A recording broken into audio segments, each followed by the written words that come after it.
মূৰ্খ শিষ্যক যদি পঢ়োৱা যায়, দুষ্টা স্ত্ৰীক যদি পালন পোষণ কৰা যায় অথবা দিন দুখীয়াৰ লগত সম্পৰ্ক ৰখা যায়, তেতিয়া বুদ্ধিমান মনুষ্যয়ো দুখত কান্দিব লগাত পৰে।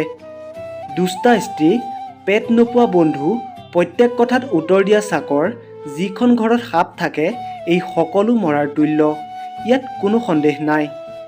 আপাতকালৰ কাৰণে ধনৰ ৰক্ষা কৰা, ধনতকৈ অধিক স্ত্ৰীক ৰক্ষা কৰা তথা ধন আৰু স্ত্ৰীতকৈ সৰ্বাধিক নিজক ৰক্ষা কৰিব লাগে।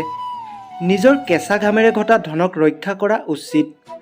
ধনী মানুহ হয় যদি তাত কোনো আপত্তি নাই। ধন চঞ্চল, কেতিয়াবা দুখৰ ধনো নষ্ট হৈ যায়। আত্মাক সুধি চাব, উত্তৰ নিশ্চয়কৈ পাব।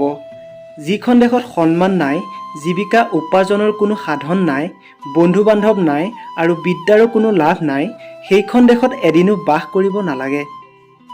য'ত ধনী, সৰ্বজ্ঞ ব্ৰাহ্মণ, ৰজা, নদী বা জলাশয়, ডাক্তৰ এই পাঁচোজন বিদ্যমান নাথাকে, তাত এদিনো বাস কৰিব নালাগে।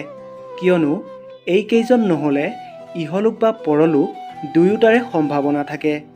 যি ঠাইত জীৱিকা, ভয়, লাজ, চতুৰতা আৰু ত্যাগৰ অভাৱ থাকে, সেই ঠাইৰ মানুহৰ লগত কেতিয়াও বাস কৰিব নালাগে। কঠিন কাম কৰিবৰ সময়ত চাকৰৰ, সংকটৰ সময়ত ককাই ভাইৰ, আপত্তিকালৰ সময়ত বন্ধু অথবা ধন নাশ হোৱাৰ সময়তহে স্থিৰ পৰীক্ষা হয়। আজিৰ ভিডিঅ'টো ইমানেই আছিলে। আশা কৰিছোঁ এই ভিডিঅ'টো চাই আপোনালোকে অলপ হ'লেও উপকৃত হ'ল।